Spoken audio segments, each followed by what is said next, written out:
Bismillahirrahmanirrahim.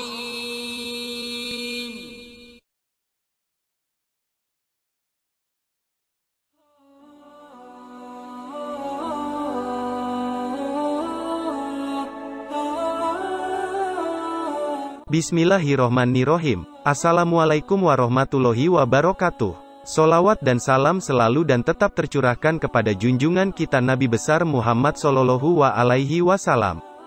Harapan dan doa saya, semoga saudaraku semuanya selalu diberikan kesehatan, dilapangkan rezekinya, diampuni dosa-dosanya dan dipanjangkan umurnya. Amin, ya Rabbal Alamin. Sahabat beriman yang dirahmati Allah, Rasulullah Shallallahu Alaihi Wasallam pernah pingsan di hadapan malaikat Jibril dan seketika malaikat Jibril meletakkan kepala Rasulullah Shallallahu Alaihi Wasallam di pangkuannya sehingga sadar kembali. Manusia yang paling mulia ini pingsan setelah mendengar langsung cerita malaikat Jibril tentang pintu menuju neraka yang ternyata ada umatnya ikut masuk neraka. Begini kisah lengkapnya. Suatu ketika Jibril datang menemui Rasulullah Shallallahu Alaihi Wasallam. Jibril kali ini datang di waktu yang tidak biasa, bahkan raut wajah Jibril pun terlihat berbeda dari biasa. Melihat perbedaan dari malaikat Jibril ini, Rasulullah Shallallahu Alaihi Wasallam lantas bertanya, "Mengapa aku melihat kau raut wajahmu berbeda?" Jibril menjawab, "Ya Muhammad, aku datang kepadamu di saat Allah menyuruh supaya dikobarkan penyalaan api neraka. Maka tidak layak bagi orang yang mengetahui bahwa neraka jahanam itu benar, siksa kubur itu benar, dan siksa Allah itu terbesar untuk bersuka-suka sebelum ia merasa aman daripadanya. Ya Jibril, jelaskan padaku gambaran neraka jahanam itu," tanya Rasulullah Shallallahu Alaihi Wasallam. Ketika Allah menciptakan jahanam, maka dinyalakan apinya selama 1000 tahun sehingga merah, kemudian dilanjutkan 1000 tahun sehingga putih, kemudian 1000 tahun sehingga hitam, lalu menjadi hitam gelap, tidak pernah padam nyala dan baranya. Demi Allah, andaikan terbuka sebesar lubang jarum niscaya akan dapat membakar semua penduduk dunia karena panasnya. Demi Allah, andaikan satu baju ahli neraka itu digantung di antara langit dan bumi niscaya akan mati penduduk bumi karena panas dan bau busuknya yang tak tertahankan. Demi Allah, andaikan satu pergelangan dari rantai itu diletakkan di atas bukit, niscaya akan cair sampai ke bawah bumi yang ketujuh. Demi Allah, andaikan seorang di ujung barat tersiksa, niscaya akan terbakar orang-orang yang di ujung timur karena sangat panasnya.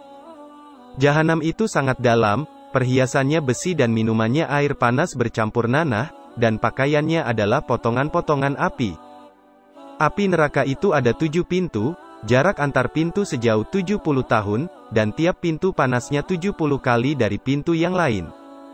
Nabi Muhammad Shallallahu Alaihi Wasallam meminta Jibril untuk menjelaskan satu persatu mengenai pintu-pintu neraka tersebut.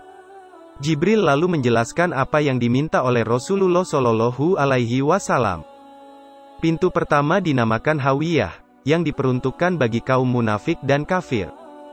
Pintu kedua dinamakan Jahim, yang diperuntukkan bagi kaum musyrikin. Pintu ketiga dinamakan Sakor, yang diperuntukkan bagi kaum Sobin atau penyembah api. Pintu keempat dinamakan Latha, diperuntukkan bagi iblis dan para pengikutnya. Pintu kelima dinamakan Hutomah, diperuntukkan bagi kaum Yahudi. Pintu keenam dinamakan Sair, diperuntukkan bagi kaum kafir. Rasulullah bertanya, "Bagaimana dengan pintu ketujuh, diperuntukkan untuk siapa pintu itu?" Sejenak malaikat Jibril terdiam. Malaikat Jibril seperti ragu untuk menyampaikan siapa yang akan menghuni pintu ketujuh. Akan tetapi Rasulullah Shallallahu Alaihi Wasallam mendesaknya sehingga akhirnya malaikat Jibril berkata, "Pintu ketujuh diperuntukkan bagi umatmu yang berdosa besar dan meninggal sebelum mereka bertaubat sebelum meninggal." Mendengar penjelasan yang mengagetkan itu, Rasulullah pun langsung pingsan. Jibril lalu meletakkan kepala Rasulullah Shallallahu Alaihi Wasallam di pangkuannya sehingga sadar kembali dan sesudah sadar beliau bersabda, "Ya Jibril, sungguh besar kerisauan dan sangat sedihku, apakah ada seorang dari umatku yang akan masuk ke dalam neraka?" Jibril menjawab, "Ya, yaitu orang yang berdosa besar dari umatmu." Rasulullah Shallallahu Alaihi Wasallam lalu menangis mendengar penuturan Jibril. Jibril pun ikut menangis. Kemudian Rasulullah langsung masuk ke dalam rumahnya dan tidak keluar kecuali untuk sholat. Setelah kejadian itu, beliau tidak berbicara dengan siapapun selama beberapa hari, dan ketika sholat beliau pun menangis dengan tangisan yang sangat memilukan. Api yang ada sekarang ini, yang digunakan Bani Adam untuk membakar, hanyalah 1/70 dari api neraka jahanam. Hadis riwayat Bukhari Muslim. Demikian kisah yang saya sampaikan, semoga bermanfaat untuk kita semua. Amin, ya Rabbal Alamin.